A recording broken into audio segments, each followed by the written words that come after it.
या ठिकाणी उपस्थित असलेले माझे मित्र श्रीयुत वल्याळ, श्रीयुत मेनकी, या ठिकाणी उपस्थित असलेले माजी महापौर राळेरासकर वगैरे सर्व मित्रमंडळी आणि मित्रांनो, आत्ता ज्या 3 गोष्टी प्रथम झाल्या तेवढ्या विषयावर बोलून मग प्रामुख्याने वसंतराव भागवतांबद्दल मी इथे बोलणार आहे.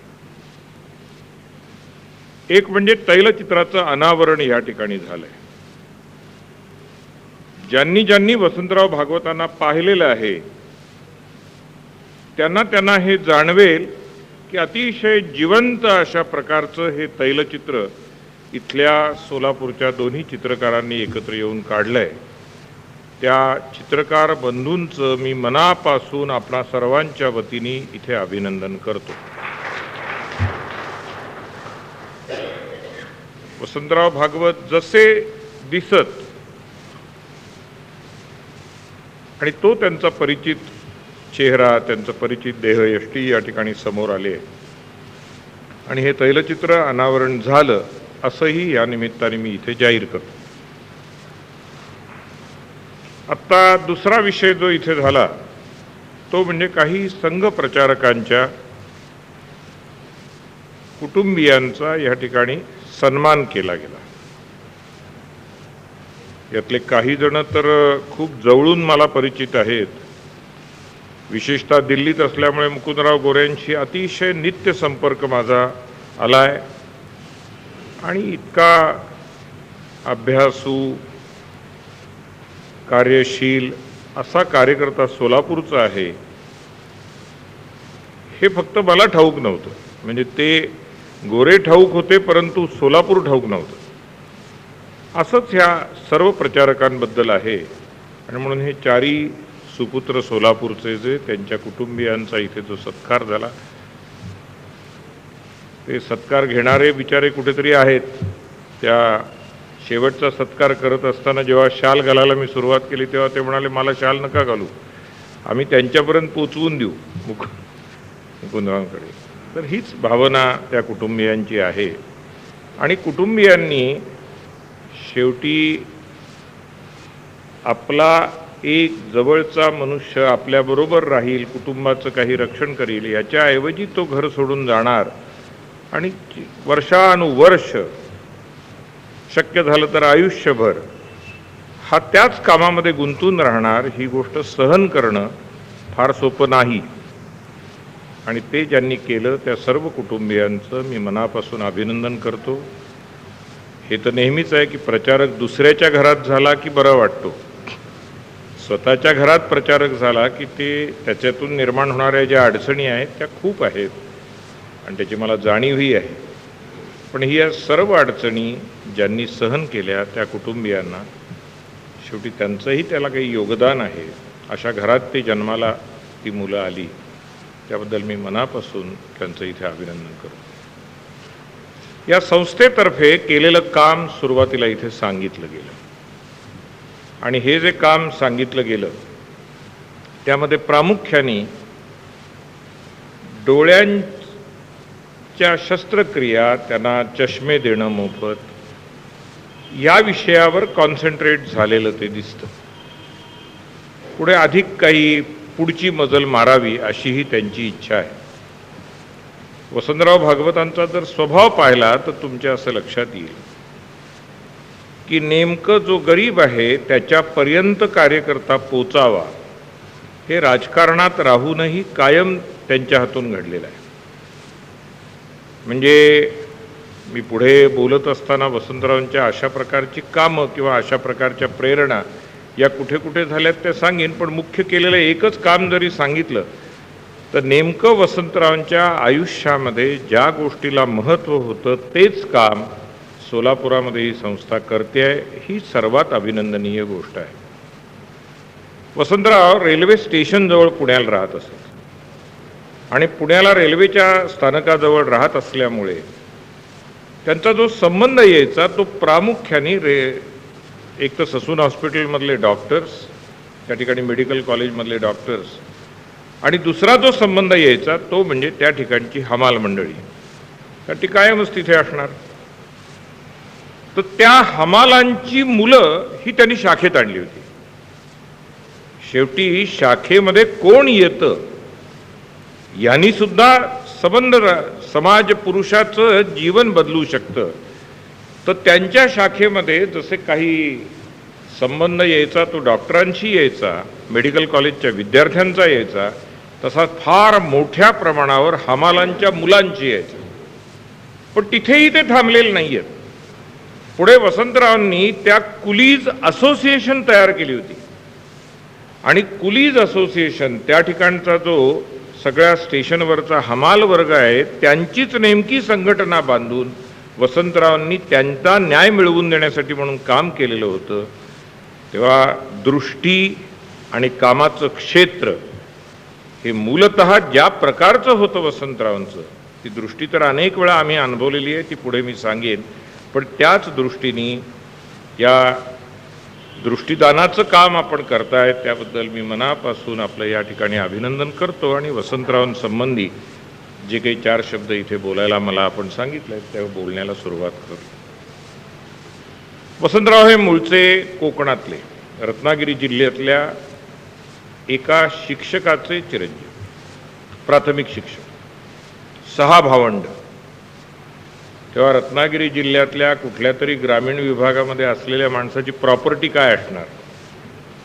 रत्नागिरी जिल्ह्याचं सगळ्यात मोठेपण असं की 1 एकर जमीन असली तर त्याचे सुद्धा भाग कसे करून घेता येतील आणि कोर्टबाजी कशी करता येईल यात सगळं कोकण गुंतलेलं आहे. म्हणजे इथे जर कोकणातले कोणी असले तर ते तसे नाहीत, पण साधारणपणे कोकणाची ख्याती ही नाहीच ना, दारिद्र्य सगळ्या बाजूनी. पण त्या दरिद्री कोकणातल्या एका प्राथमिक शिक्षकाचा हा मुलगा शेवटी शिकायचं झालं तर जायचं कुठे? एक तर शिकायचं असलं तर मुंबईला या, नाही तर पुण्याला जा. तर ते पुण्याला आत्याकडे शिकायला म्हणून गेले आणि पुण्याची त्यांची जी आत्या ती नेमकी रेल्वे स्थानकाजवळ राहत असल्यामुळे मगाशी सांगितलेला विषय निर्माण झाला. जरा उशिराच, त्यामुळे ते शाखेत जायला लागले पुण्याला. आणि पुण्यामध्ये शाखेमध्ये जायला ज्यावेळेला त्यांनी सुरुवात केली त्यावेळेला रेल्वे स्टेशनच्या जवळची छोटीशी शाखा हेच त्यांचं कार्यक्षेत्र सुरुवातीचं होतं. पण ते कार्यक्षेत्र जे होतं त्यामध्ये एक विशेष त्यांना आयुष्यात जो अनुभव आला तो वसंतराव वेगळे होते म्हणून आणि स्टेशन जवळ राहत होते म्हणून या दोन्हीचा तो समन्वय झाला आणि त्यातून वसंतरावांचं आयुष्य बदललं. स्थानकावरती जात असताना एक बाळासाहेब वझे म्हणून त्यांनी त्यांच्याबद्दलच्या ज्या आठवणी लिहिल्या आहेत त्या आठवणींमध्ये असं सांगितलंय की तिथून स्टेशनवरती नेहमी अखिल भारतातले, महाराष्ट्रातले संघाचे सर्व पदाधिकारी, प्रमुख, ज्ञानी, आयुष्य दिलेले असे कितीतरी येत असत आणि त्याला स्टेशनवरती उतरवण्यासाठी म्हणून जायचं असे. रात्र बेरात्र पहाट केव्हाही जावं लागायचं. आणि त्यासाठी वसंतरावांना केव्हाही बोलवलं तर वसंतरावांनी कंटाळा केला नाही आणि त्यातून अनेक संघाच्या प्रचारकांशी, संघाच्या पदाधिकाऱ्यांशी त्यांचा सातत्याने संपर्क आला. शेवटी संवेदनाक्षम अशा प्रकारचं मन जर असलं तर ह्या सगळ्याचा परिणाम अतिशय मनावरती होतो आणि तो त्यांच्यावर मनावरती झाला असणार की ही एवढी मोठमोठी माणसं, ज्ञानी माणसं आणि सर्वस्व झोकून देऊन कशा पद्धतीने या ठिकाणी काम करतायत याचा काही संस्कार मनावरती होत गेला. प्रथम ते स्वयंसेवक या नात्याने काम करत असताना त्याच शाखेचे ते मुख्य शिक्षक झाले, कार्यवाह झाले. आणि मुख्य शिक्षक आणि कार्यवाह या नात्याने त्या ठिकाणी काम करत असताना जी आठवण सांगितली जाते त्या काळातल्या त्यांच्या सहकार्यांकडून ती अशी आहे की त्यावेळेला पुण्यामध्ये कधीही कुठलाही एक विशिष्ट आकडा निश्चित केला की आज व ही शाखा आहे तर या शाखेची उपस्थिती इतकी असली पाहिजे, उपस्थिती दिनाच्या दिवशी गुरुदक्षिणा इतकी जमली पाहिजे, अमुक कार्यक्रमाला इतके स्वयंसेवक आले पाहिजेत, शिबिरामध्ये त्यांचा सहभाग अमुक प्रकारचा पाहिजे. जे सांगितलं गेलेलं असेल त्याच्यापेक्षा एक अणू मात्र वसंतरावांची शाखा कधी मागे पडली नाही. आव्हानं स्वीकारावीत आणि ती आव्हानं जी आहेत त्या आव्हानाच्याही पुढची मजल मारावी हा एक स्वभाव असतो. मुळात काहींना मुळे आव्हान येण्यापूर्वीच भीती निर्माण होते. जरा दुसरा वर्ग पुढचा जो आहे तो आव्हान आलं की ते गळून जातात. त्याच्या पुढचं म्हणजे ते आव्हान त्यांना पुरं करता येत नाही. मला तर असं दिसतं की वसंतरावांच्या जे काही छोटंसं आयुष्य त्यांना मिळालं त्या छोट्याशा आयुष्यामध्ये एकही आव्हान त्यांना जे त्यांच्या दिशेने आलं ते त्यांनी स्वीकारलं नाही असं झालं नाही. आणि जे आव्हान आलं होतं त्याच्या अपेक्षांपेक्षाही पुढची मजल त्यांनी मारलेली आपल्याला दिसते आणि ती शाखेपासून जवळजवळ सुरुवात झालेली दिसते. पुढे ते संघाचे विस्तारक म्हणून बाहेर गेले. विस्तारक असतानाची एक आठवण सूर्यबांजी वहाडण्यांनी लिहिली आहे. सूर्यबांजी वहाडण्यांकडेच विस्तारक असताना दिवाळीच्या सुट्टीमध्ये ते विस्तारक म्हणून गेले आणि सूर्यबांजी वहाडण्यांकडेच उतरले. आणि तेव्हा जे संबंध सूर्यबांजींचे निर्माण झाले त्याचं पुढे रूपांतर हे मैत्रीमध्ये झालेलं आपल्याला दिसतं. शेवटी आयुष्यामध्ये कोणाशी संपर्क येतो याच्यावरती सुद्धा आपल्या आयुष्याचा किती उन्हाळा व्हायचा हे ठरायचं असतं. जसं स्वातंत्र्यवीर सावरकर आहे तर स्वातंत्र्यवीर सावरकरांच्या सहवासामध्ये गोविंद कवी राहिले आणि त्याचा परिणाम संबंध त्या कविराजावरती झाला ना. म्हणजे मुळात लावण्या रचणारा, तमाशाला जाऊन बसणारा, पांगळा फक्त त्या तिळबांडेश्वराच्या गल्लीत राहत होता एवढ्या कारणाकरता कवी बदलून गेला. आणि कवी बदलून गेला तो राष्ट्रकवी बनला. हे काय आपोआप घडलं का? शेवटी कोणाशी संपर्क येतो. आणि म्हणून अनेकांची आयुष्य बदलून टाकण्याची जी सुरुवात विस्तारक असताना त्यांची झाली पण ते विस्तारक तिथेच ते राहिले नाही आणि विस्तारकाचे प्रचारक झाले. माझा जो अगदी पहिला संपर्क त्यांचा आलाय तो जवळजवळ 42-43 वर्षापूर्वी आला. 1957ला दोघंही आम्ही म्हणजे शिक्षण आमचं पुरं केलं होतं आणि रामभाऊ गोडबोले हे त्यावेळेला अशा सर्व तरुणांचं आयुष्य हे एकंदर शक्यतो त्यांनी संसार करू नये, नोकरी करू नये, घरात राहू नये यासाठी काळजी घेणं ही जबाबदारी नेहमी रामभाऊ गोडबोले करत असतात. तर रामभाऊ गोडबोलेंच्या सहवासामध्ये वसंतराव आले आणि त्यावेळेला रामभाऊंकडेच काही दिवस मी 2 दिवस होतो त्यावेळेला वसंतराव तिथेच दिसले होते. वसंतराव ज्यांनी पाहिले तिथे आत्ता आलेले आहेत त्यांच्या लक्षात असेल की वसंतराव अतिशय दिसायला सुंदर होते. गोरे पान आणि कधीच हा माणूस असा म्हणजे विस्कटलेला दिसलाच नाही. असं सुंदर, आकर्षक, मोहक असं त्यांचं व्यक्तिमत्व होतं आणि अतिशय हसतमुख. ही एक देवी देणगी होती. आणि त्या काळात तर वसंतराव हे इतके टिपटॉप राहायचे म्हणजे जमटमल वधवानींनी एका ठिकाणी लिहिलंय की जमटमल वधवानी त्यांच्यापेक्षा खूप मोठे 10-15 वर्षांनी. जमटमल वधवानी असं म्हणाले की पहिल्यांदा जेव्हा वसंतरावांचा आमचा संपर्क आला त्यानंतर आम्ही त्यांना मिस्टर टिनोपॉल म्हणायचो. त्यावेळेला टिनोपॉलची पावडर फार लोकप्रिय होती आणि अतिशय स्वच्छ पांढरा कपडा जर व्हायचा असेल तर तो टिनोपॉल नाही. ते मिस्टर टिनोपॉल पण हळूहळू तो टिनोपॉलपणा कमी झाला. पण तरीही वसंतराव अंगावरचा कपडा त्यांचा नेहमी कधीही पाहिलं तर टापटिपीचा, कधी असं ते नाहीच कधी दिसले.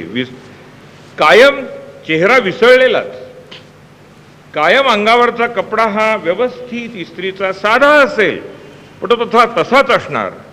बेंगरूळ राहणं आणि बेंगरूळ वागणं हे वसंतरावांच्या आयुष्यात एकदा सुद्धा मी पाहिलं. मला असं वाटतं ह्या सगळ्याचे काही परिणाम असतील.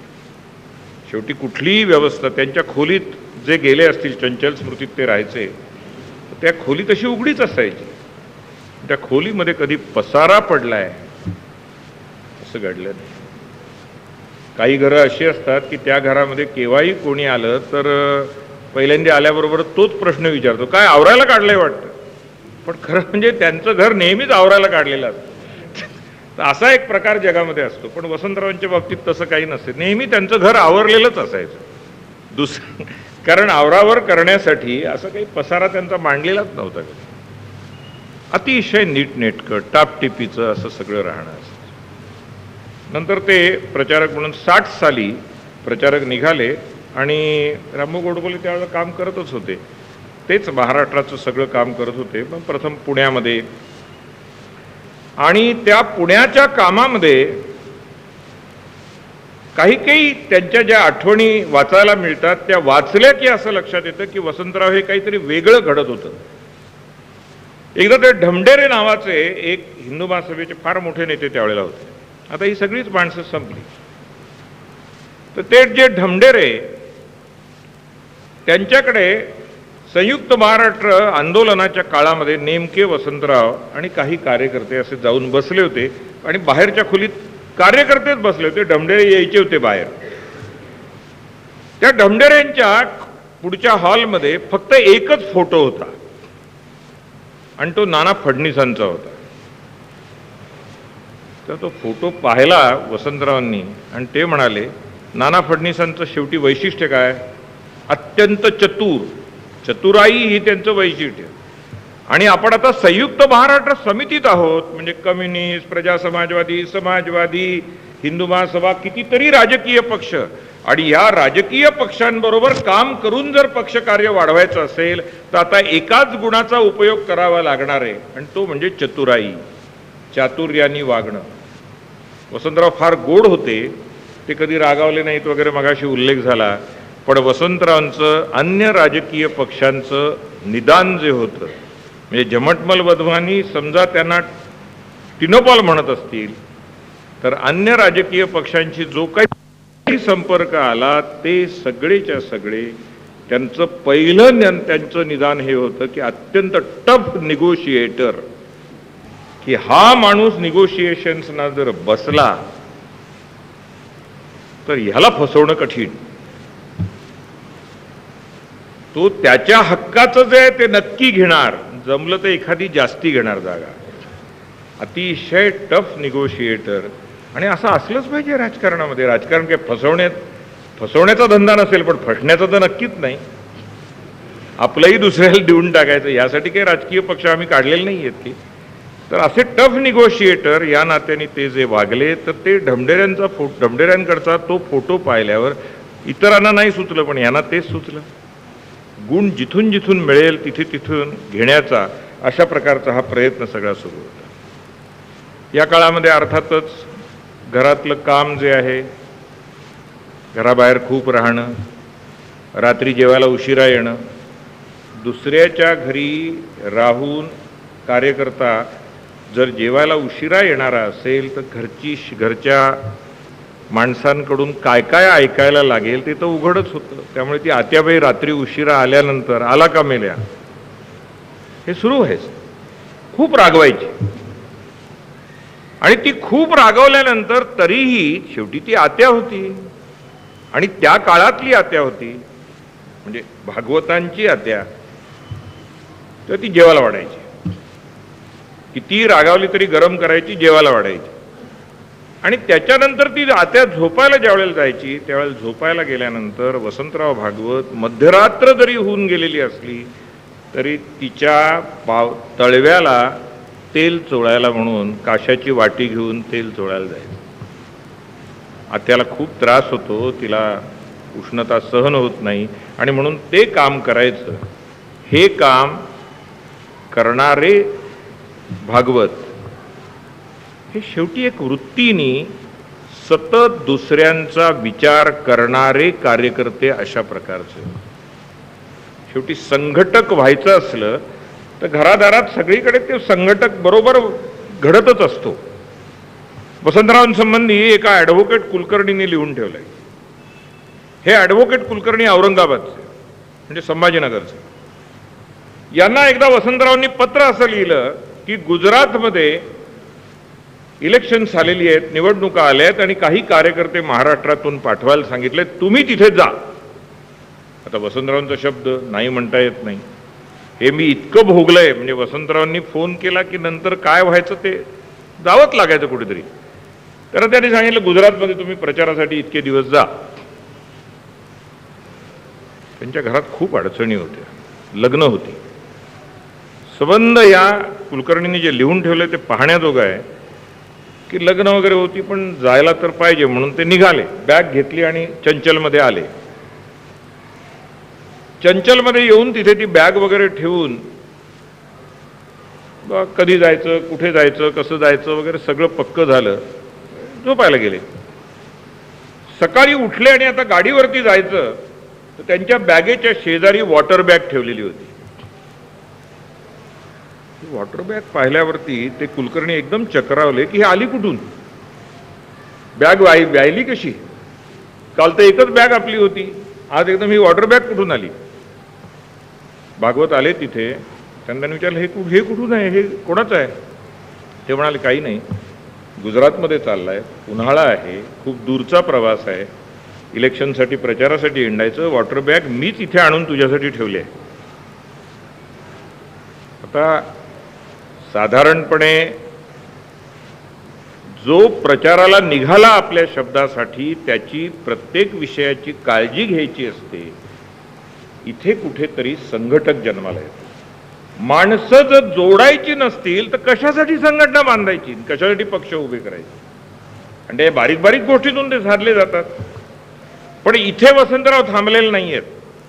वसंतरावनी नंतर गुजरातमध्ये जिथे ते गेले त्या ठिकाणी असं कळवून ठेवलं की हा घरच्या अडचणीच्या परिस्थितीमध्ये तिथे आला आहे, घरात फार काळज्या आहेत आणि तरीही त्या ठिकाणी आलाय. कदाचित जर काही मनस्थिती थोडी बिघडली तर लक्ष ठेवा,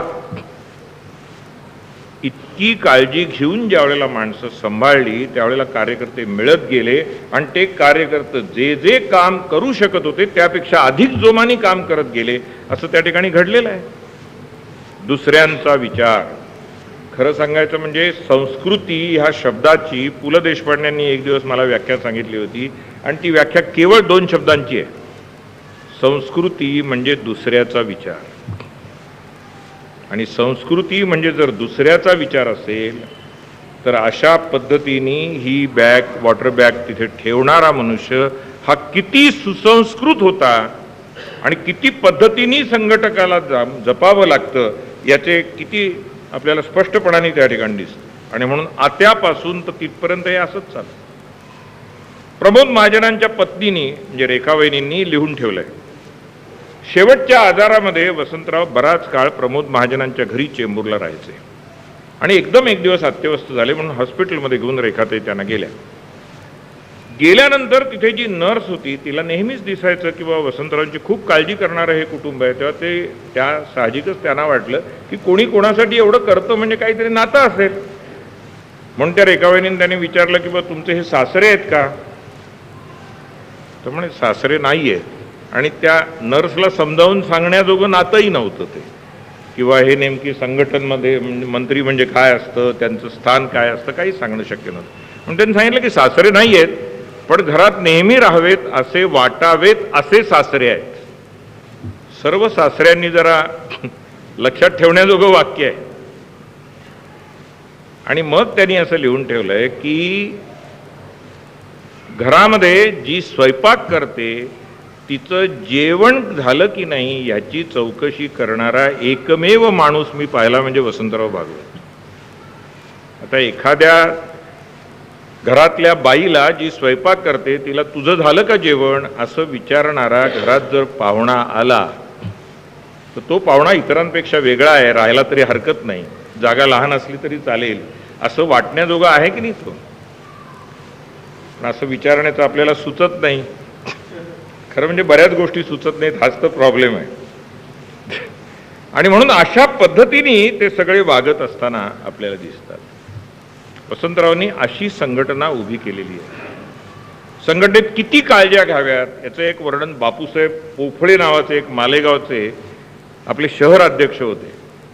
तुम्ही ती माणसं जर ओळखत असलात तर त्याची मजा तुम्हाला लक्षात येईल. बापूसाहेब पोफळे म्हणजे अतिशय धडपडे गृहस्थ आहेत, अजून आहेत, वयस्कर आहेत खूप. या बापूसाहेब पोफळ्यांच्या मालेगावला, आता मालेगावला सभा घ्यायची जनसंघाच्या काळात काय सोपी गोष्ट होती का. मुसलमान बहुल संबंध वस्ती आणि तिथे त्या सगळ्या ह्याच्यामध्ये त्यांनी ती सभा घेतली. सभा घेतली त्याला अर्थातच एक मुसलमान वक्ता हवा म्हणून तोही आला होता. कारण आपल्याकडे काही मुसलमान वक्ते आहेत, आज पूर्वी होते, काही खरे कार्यकर्ते आहेत, तुमच्या सोलापुरातही आहेत. तर ते त्या ठिकाणी त्यांनी त्या पोफळ्यांना सांगितलं, स्टेजवर तुम्ही बसायचं, तुम्ही आज अध्यक्ष, हे वक्ते, त्यांची ही यादी, जयवंतीबेन आधी बोलतील, नंतर अमुक बोलतील, नंतर तमुक बोलतील आणि शेवटी कुशाभाऊ ठाकरे बोलतील, असं त्याने सांगितलं. कार्यकारिणीची बैठक होती. पोफळ्यांना नंतर ते सभा सुरू झाली. हाशू अडवाणी आले, सभेत असे उभे राहिले. वसंतराव भागवत आले, दुकानाची एक फळी होती, त्या फळीवर बसले. महाराष्ट्राचे संघटन मंत्री बसलेत कुठे, फळकुटावर, दरवाजा दुकानाच्या. तेव्हा ते बापूसाहेब पोफळ्यांना काही ते सहन होईना, ते उठले सरळ अध्यक्षपदावरून आणि गेले वसंतरावांकडे. अहो म्हणे, ते हसूजी एवढा मोठा माणूस उभा आहे म्हणे तिथे, त्यांना स्टेजवर बसवायला पाहिजे, तुम्ही म्हणे इथे कसे बसले, तुम्ही चला ना तिकडे. आणि दुसरं म्हणजे वक्त्याचं म्हणे आपण बदलूया, इथे मुसलमान श्रोते फार आलेले आहेत, शेवटी त्यांना ठेवू. ते म्हणाले, मी लिहून दिलंय त्याप्रमाणेच करायचं, ज्या पद्धतीने सांगितलंय, तुम्हाला बसायला सांगितलंय तिथे तुम्ही बसायचं अध्यक्ष म्हणून. इतर जो वक्त्यांचा क्रम आहे तो क्रम जसा ठरवलाय तसाच पार पाडायचा. कुशाभाऊंचं एक स्थान आहे. कुशाभाऊ तेव्हा अखिल भारतीय अध्यक्ष नव्हते, शेवटी कुशाभाऊ ते कुशाभाऊ, संबंध मध्य प्रदेश उभा करणारा कार्यकर्ता, तर कुशाभाऊंचं भाषण शेवटी झालं पाहिजे. आणि या इतर अशा प्रकारचे मोह होता कामा नाहीत. तेव्हा तुम्ही तिथे जाऊन बसा आणि हाशूजी उभे आहेत तिथेच उभे राहतील आणि मी जिथे बसलोय तिथेच बसणार आहे. आणि यानंतर लघुशंका जरी लागली तरी सुद्धा व्यासपीठावरून उठायचं नाही. हे बापूसाहेबांनी लिहून ठेवलं. आता हे जे काही आहे ना, कार्यकर्त्यांना घडवत असताना योग्य काय, अयोग्य काय, काय दिशेने तू काम करायचंय, या बाबतीत बारकावे लिहून दिलेलं होतं. आणि म्हणून या ठिकाणी मला जे दिलंय आज एक फ्रेम, सभेची तयारी मी करीन पण मी वक्ता नसेन. ते स्वतः वक्ते होते मुळात.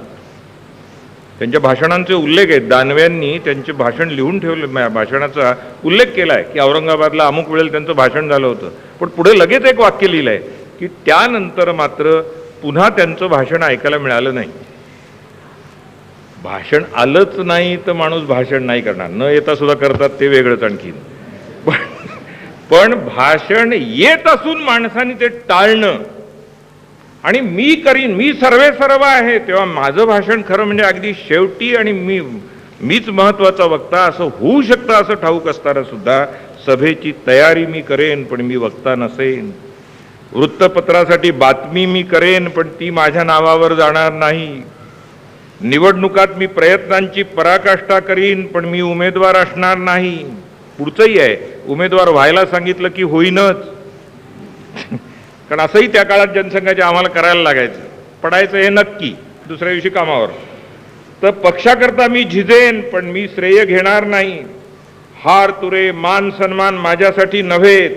अशा निस्पृह कार्यकर्त्यांचा संच हेच आपलं बळ आहे. प्रत्येक कार्य होणारच पण त्यात मीपणाचा अहंकार नसेल. हे वसंतरावांची वाक्य आहेत. आणि अशी वाक्य सुद्धा फार थोडी लिहिली आहेत, कारण असे संदेश देणारे पण ते नव्हते. वागणुकीतूनच बरंचसं त्यांचं घडलं. एकदा अगदी अखेरच्या आधीची काही वर्ष त्यांना असं वाटलं की एक 5 दिवस सगळे प्रमुख कार्यकर्ते बरोबर राहिले पाहिजे. आणि म्हणून वेरूळ जवळचा एक किल्ला जो आहे त्या किल्ल्यावरती आम्हाला घेऊन गेले होते. 25-30 कार्यकर्ते होते. सकाळी उठायचं, शाखा करायची, योग करायचे, त्याच्यानंतर मग एक एक विषय घ्यायचा, तो कोणी प्रथम मांडायचा, काय त्याच्यावर चर्चा व्हायची, त्याच्यानंतर समारोप कोणी करायचा, संबंध आखलं होतं, विषय कोणते करायचे. अलीकडे अशा बैठकींना चिंतन बैठक म्हणतात. अशी चिंतन बैठक ही त्यांच्या आयुष्यातली ती शेवटची. आणि ती चिंतन बैठक करण्यासाठी ज्या कार्यकर्त्यांना नेलं होतं त्यातून एकच ग्रुप करायचं होतं तयार की यातून एक कार्यकर्त्यांची टीम चमू उभा करायचा आणि त्यांनी पक्ष चालवायचा. चमू भावनेनी टीम म्हणून चालवायचं आणि टीम म्हणून आपलं काम उभं राहिलं पाहिजे. ह्यासाठी वसंतरावांनी सर्व दूर प्रयत्न केले की माणसं जोडून राहतील, एकमेकांना जोडून राहतील. स्वभावाला कंगोरे असणारच, अहो 4 माणसं एकत्र आली तर थोडेफार ते कंगोरे एकमेकांना घासतातच, भांड्याला भांडं लागलं की आपटणार, आवाज होणार. माणसं मोठी करायची म्हणजे कुठपर्यंत करायचं. आत्ता जेवढी म्हणून महाराष्ट्रातली आणि देशातली महाराष्ट्रातून गेलेली मोठी माणसं आहेत त्यातली सगळी तरुण माणसं ही भागवतांनी घडवलेली आहेत. एकही one two all. Pramod Mahajan त्यांच्या पत्नीनेच लिहून ठेवलं की जे काही आज ते आहेत ते वसंतरावांमुळे आहेत. गोपीनाथ मुंडे त्यांनी भाषणामध्ये एका ठिकाणी सांगितलं की काही नाही, 33 वर्षाचे होते. एक दिवस त्यांना मुळात ते संघात जात होते पुण्याला. पुण्यात संघात जात असताना त्यांना शास्त्रीजी आणि यांनी जाऊन सांगितलं भागवतांनी की तुम्ही जनसंघाचं औरंगाबादचं काम करायला सुरुवात करायची. एकदम संघस्थानावरून मुख्य शिक्षक जनसंघाच्या कामात. पुढे सांगितलं तुम्ही प्रचारक व्हायचं. पुढे सांगितलं तुम्ही आमदारकीला उभं राहायचं. पडले पहिल्यांदा, पुन्हा दुसऱ्या वेळेला निवडून आले. आणि 33व्या वर्षी त्यांना सांगितलं की तुम्ही महाराष्ट्राचं अध्यक्ष व्हायचं. उत्तमराव पाटील आणि वसंतराव भागवत एका ठिकाणी घेऊन गेले आणि चहा पिता पिता सांगितलं की तुम्हाला आता अध्यक्ष व्हायचं आहे. आणि अध्यक्ष बनवलं. पण अध्यक्ष नुसतं बनवलं नाही तर त्यानंतर एक 27 सूचना लिहून दिल्या. अध्यक्षांकडून काय काय अपेक्षा आहेत तो कागद अजून त्यांच्याकडे आहे. फक्त ते नवे अध्यक्ष जे होत आहेत त्यांनी वाचले पाहिजेत आणि लक्षात ठेवले पाहिजेत असा प्रश्न आहे. अध्यक्षांनी कसं वागावं, खरं म्हणजे अध्यक्षांसाठी सूचना वेगळ्या काय असणार, कार्यकर्त्यांनी कसं वागावं त्याच्याच त्या सूचना. पण त्या सूचना त्यांनी दिलेल्या आहेत आणि त्या मुंड्यांनी राखून ठेवल्या आहेत. कितीतरी सूचना अशा पद्धतीने त्यांना दिलेल्या. मग पुढे सगळीच माणसं, प्रकाश जावडेकर असोत, खरं म्हणजे जी म्हणून भोवतालची माणसं आहेत. मी विधानसभेमध्ये भाजपचा नेता होतो.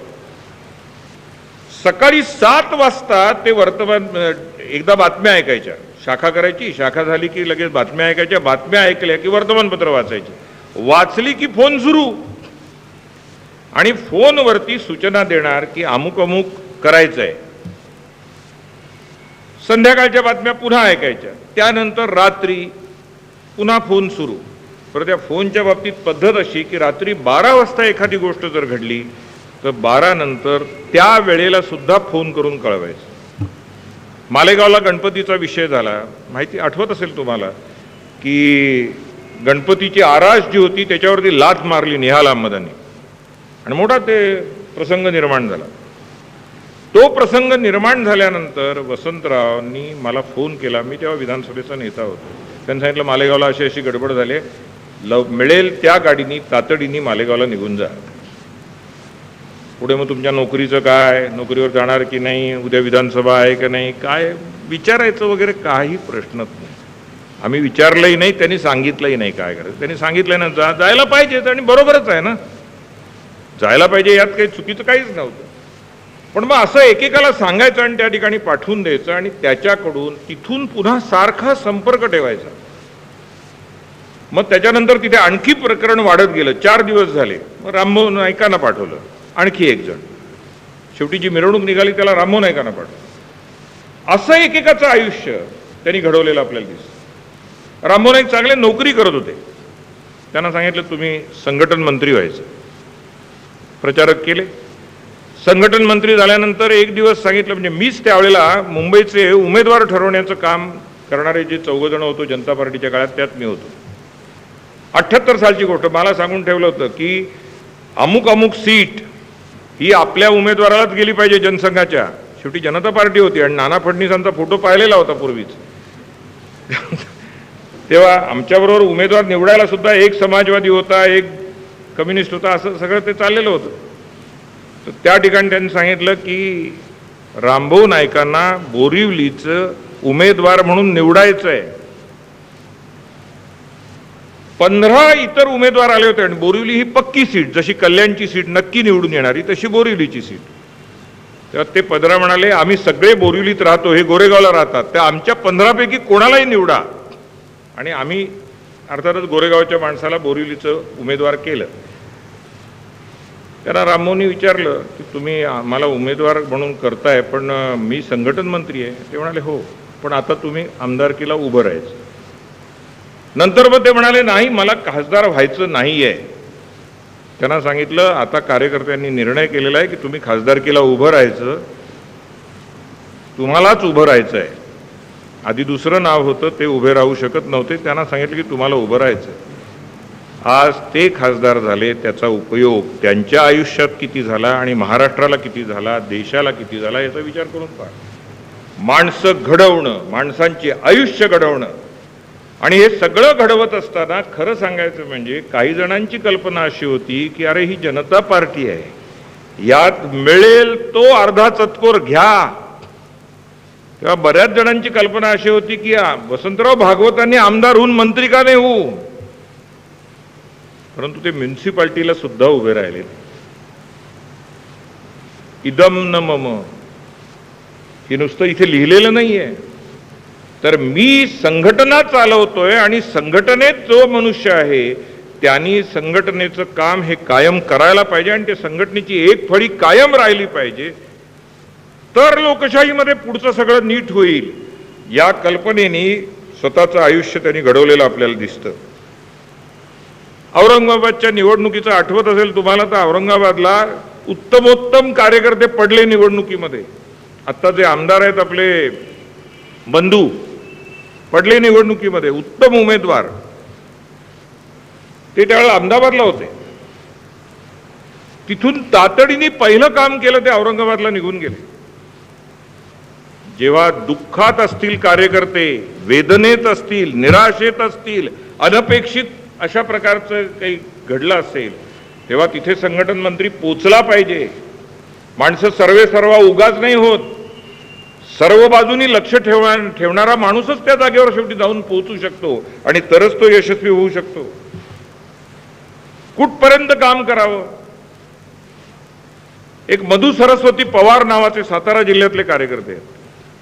कार्यकर्ते अनेकांना माहिती असतील.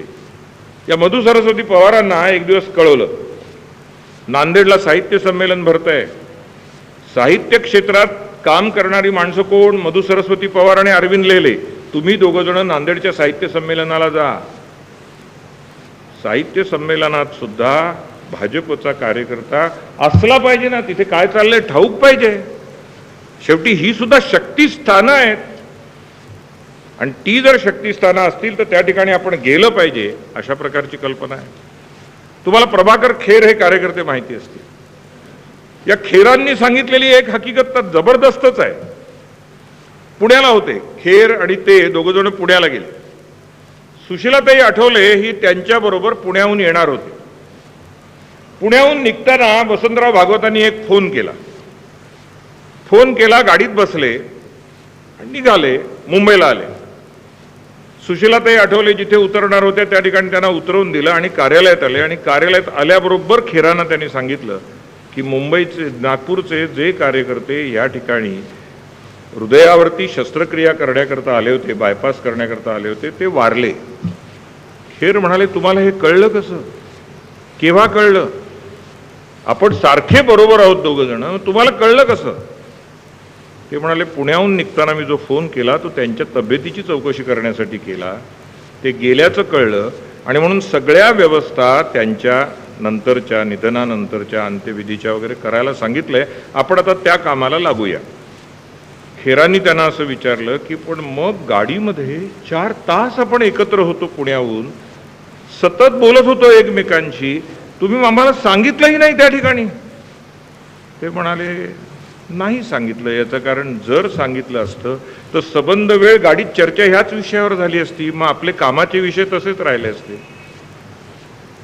तेव्हा कामाचे विषय पुरे करायचे आणि म्हणून त्यांनी एक दिवस असं सांगितलं की मला हृदय नाही, मी मशीन आहे, कामाचा मशीन. पण पुढे दुर्दैव असं की त्यांच्याच नेमकं हृदय मोठं झालं आणि तेव्हा मात्र ते कार्यकर्त्यांना म्हणाले अरे माझी कल्पना होती हृदय नाही, पण हृदय आहे, त्याशिवाय कसं मोठं झालं. आणि हृदय मोठं होण्याच्याच विकाराने दुर्दैवाने ते वारले. हृदय नव्हतं असं नाहीये, पण जे कामाच्या आडी येईल ते टाळायचं आहे.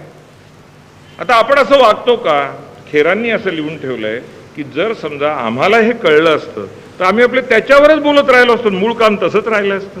त्या कार्यकर्त्याबद्दल बोललो असतो, आर्ट हा विकार कसा आहे त्याच्यावर बोललो असतो, इतर काही गोष्टी, पुढच्या गोष्टी, परंतु ते सगळं त्यांनी कळवलं. इंदिरा गांधी वारल्यापासून पूर्ण वेळ ते विषय एकाच गोष्टीचा विचार करत होते की हा खून कोणी केला आहे, त्याचे काय परिणाम होतील, संघटनेवर काय परिणाम होतील, कुठे जाळपोळ होईल की काय, काळजी घेतली पाहिजे. आणि म्हणून पूर्ण वेळ सगळ्यांना सूचना देत होते. मी तर इथपर्यंत पाहिलंय की कधीही जाहीर सभेमध्ये खून किंवा एखाद्या अशा प्रकारच्या म्हणजे दमदाटी अशा प्रकारचा शब्द सुद्धा तोंडातून कधी येता कामा नये, खाजगी बैठकीत येता कामा नये, इथपर्यंत काळजी घ्यायची. आणि त्या रात्री ते जेवले नाहीत. आणि जेवले नाही ते केवळ एवढ्याच कारणाकरता की फक्त काळजी घेत होते की महाराष्ट्रभर जनसंघ बदल भाजप पसरलेला आहे, याचं उट्ट काढण्याचा प्रयत्न एकदा झालाय. नको त्या माणसांना हवं तसं बदलून काढणारा महाराष्ट्रामध्ये एक बऱ्यापैकी वर्ग आहे आणि त्याची नीट काळजी घेतली पाहिजे. म्हणून इंदिरा गांधींच्या खुनाचं नक्की काय आहे ते कळेपर्यंत ते जेवले सुद्धा नाही. या पद्धतीने वागत कशातून काम वाढवलं हे त्यांचे स्वभावाचे गुण होते. पण कशातून काम वाढवलं याचा एक महत्वाचा गुण असा होता की ते मानवी कॉम्प्युटर होते, संगणक होते. तुम्हाला मी आता यानंतर ज्या हकीकती सांगितल्या आहेत त्या ज्यांना भागवत माहीत नसतील त्यांना खरोखरी धक्का बसेल. दिल्लीला गेले एक दिवस आणि दिल्लीला गेले आणि पत्रकारांनी असं विचारलं की झाले का तुमची उमेदवारांची यादी तयार? ते म्हणाले हो झाली. यादी तयार करायलाच गेले होते दिल्लीला. जनता पार्टीचा काळ म्हणजे त्यात सगळ्या पक्षांचे उमेदवार होते. जनता पार्टी 4-5 गट होते. क्रमाने त्यांनी 1 नंबर पासून कोण उमेदवार ते सांगायला सुरुवात केली पत्रकारांना आणि 288व्या उमेदवाराशी येऊन थांबले. हातात कागद नाही, कुठे नोंद नाही आणि क्रमाने 288च्या 288 विधानसभेचे भिन्न भिन्न पक्षांमधून एकत्र झालेल्या जनता पार्टीचे उमेदवार हे त्यांनी पत्रकारांना सांगितले. संगणक यापेक्षा काय करू शकतो? संगणकात सुद्धा दोष निर्माण होतील पण ते सांगू शकले. कोणत्याही जनता पार्टीमध्ये इतकी भोंगळ माणसं जमली होती. त्याशिवाय का जनता पार्टी शेवटी सुब्रमण्यम स्वामी ज्या पक्षाचे नेते झाले त्यावरून काय अंदाज येईल ना तुम्हाला? तर त्या जनता पार्टीमध्ये लोकांना कल्पना सुद्धा नसायची की नक्की कोणत्या भागात काय काम आहे. कुठलाही मतदारसंघ सुरू झाला की तिथे महत्त्वाच्या जाती जमाती कोणत्या, महत्त्वाचे कामगार कोणत्या क्षेत्रातले आहेत, कोणत्या प्रकारचे उमेदवार आहेत, कार्यकर्ते कोण महत्त्वाचे आहेत, कोणत्या पक्षाचे कसे आहेत, सगळं सांगायला ताबडतोब भागवत सुरू करायचे. एरवी बोलत नसत, टफ निगोशिएटर. पण ही सगळी माहिती भागवतांची मुखोद्गत. शेवटी बहुगुणा ते जे नेते म्हणून दिल्लीहून आले होते ते त्यांना नाव दिलं होतं मिस्टर डिटेल.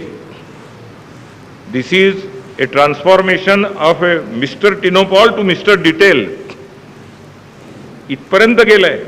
याचं कारण सबंध महाराष्ट्र पूर्ण माहिती. जे कार्यकर्त्यांच्या घरी जर आले असतील भागवत तर त्यांना आठवत असेल की घरी जर ते आले तर घरातल्या मुलांची नावं माहिती, मुलं शिकतायत किती माहिती, शिकतायत की नाही तेही माहिती, नोकऱ्या करतायत का, कुठे करतायत, सगळं माहिती. अहो घरच्या मुलाचं वय विचारलं तर काय वय ह्याचं असं विचारतात. आज इथपासून माणसं पाहिलेत मी, कितवीत आहे विचारतो असं म्हणणारे लोक आहेत. आणि हे घराघरातल्या कार्यकर्त्यांच्या माणसांचं हे जर घेत असतील आणि कधीही प्रवासाला निघाले तर एका हातात वर्तमानपत्र असायचे आणि दुसऱ्या बाजूला ज्या घरात जातोय त्याच्यासाठी खाऊचा पुडा असायचा.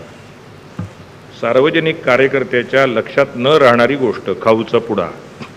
कारण तो नेण्याचं महत्त्व जे आहे ते कधी कळतच नाही, कारण घरी कधी नेलेलंच नाही. परंतु कार्यकर्त्याच्या घरी जायचं तर त्या ठिकाणी पुन्हा यावासा वाटावा घरातल्या इतरांना, यासाठी तो खाऊचा पुडा सुद्धा बरोबर असायचा.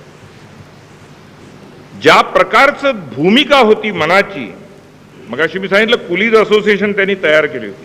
आमची ही जी चमू बैठक झाली किल्ल्यावरती, त्यात सूर्यभानजी वहाडण्यांनी कर्ज काय भयानक झालंय शेतकऱ्यांना आणि त्या कर्जाची कारणं काय आहेत, पाऊस पडला नाही, दुष्काळाचे परिणाम, त्याच्यानंतर हप्ते कसे चुकत जातात, अमुक तमुक सांगत सांगत एक 10 वर्षाचा इतिहास शेतकऱ्यांचा सूर्यभानजी वहाडण्यांनी सांगितला. आणि कर्जमुक्तीचं आंदोलन आपण केलं पाहिजे असं आग्रहाने तिथे सांगितलं. तुम्हाला सांगायला तर हरकत नाही की बहुसंख्य कार्यकर्ते असं म्हणायला लागले की कर्जमुक्तीचं आंदोलन कधी करता येतं, या बँकांची कर्ज अशी नाही, ती शेवटी राहणारच, शेतकरी बुडणार त्या कर्जामध्ये. भागवतांनी सूर्यभानजी वहाडण्यांना सांगितलं की आपण कर्जमुक्तीचं आंदोलन करायचं. आणि तुम्हाला आठवत असेल पुढे कर्जमुक्तीचं आंदोलन यातूनच आपण एकदम भाजपाचा चेहराचा चेहरा बदलून गेला. सर्वसमावेशक पक्ष करायचा असेल तर सर्व पक्ष, समाजाची सर्व क्षेत्र जी आहेत त्यातली माणसं आली पाहिजेत, ती आपलीशी केली पाहिजेत. आणि त्याचबरोबर जी माणसं येतील त्यांचे जे लढे आहेत ते लढे आपण लढवले पाहिजेत असं त्यांनी सुरू केलं. आणि हे भाजपचं कुटुंब म्हणून केलं. अहो, लक्ष्मणराव मानकर वगैरे मंडळी नागपूरकडून, भंडाऱ्याकडून लांबून लांबून यायची. आल्यानंतर भागवत पहिल्यांदा कसा काय प्रवास झाला, गाडीत जागा मिळाली की नाही, रिझर्वेशन होतं की नाही, असं सगळी चौकशी पहिल्यांदा करून घ्यायचं. उजडत माणसं यायची कुठून तरी आणि मग हळूच कामाचे जे विषय असतील ते सुरू करायचे. रघुनाथ कुलकर्णींनी 2च वाक्य त्यांच्याबद्दल लिहिले आहेत आणि ती वाक्य, तुमचा रघुनाथ म्हणजे सोलापूरचाच आहे, आईचं प्रेम आणि वडिलांचा धाक, हे दोन्ही भागवतांनी दिलं होतं एकाच भूमिकेत राहून. अशा पद्धतीने ते वागवत. ज्यांना आठवत असेल जुना भाजप, त्यांना हेही आठवत असेल की सरपंच अधिवेशन ही सर्व कल्पना वसंतरावांची होती. की भाजपचं काम नाही ग्रामीण क्षेत्रात असं म्हणता का, आम्ही सरपंचांचं अधिवेशन महाराष्ट्रातल्या सर्वात मोठ्या हॉलमध्ये करून दाखवू. आणि केलं ते यशस्वी. आव्हानं घ्यावी आणि ती पुरी करावी अशा प्रकारचं ते काम करत राहिले. आणि मुख्य म्हणजे हे सगळं करत असताना ध्येयवाद समाजातला जागा राहावा, कार्यकर्त्यांचा ध्येयवाद सारखा जागा राहावा, हेच करत. एक ब्लॉट नाही, एक काळा डाग नाही. 55 वर्षाचं आयुष्य मिळालं, निष्कलंक चारित्र्य आणि आपल्याजवळ असलेल्या सर्व गुणांचा केवळ राजकीय पक्षासाठी समर्पण, यातून भागवत घडलेले आपल्याला दिसतात. आणि म्हणून मगाशी सुरुवातीला जे सांगितलं ना, ते स्वयंसेवक होते आयुष्यभर, ते मुख्य शिक्षक होते, आम्हा सगळ्यांचे ते शिक्षक होते, ते कार्यवाह होते एका राजकीय पक्षाचे, ते विस्तारक होते एका विचाराचे, ते प्रचारक होते एका राजकीय पक्षाचे, ते संघटन मंत्री होते मूलतः स्वभावता, आणि ते सर्वे सर्वा होते. आणि तरीही इदम न मम म्हणत आयुष्यभर जगले आणि दुर्दैवाने फार लवकर गेले. त्यांची स्मृती जागी ठेवण्याचा आपण प्रयत्न करताय, त्याबद्दल कौतुक करून हे भाषण संपवतो. धन्यवाद.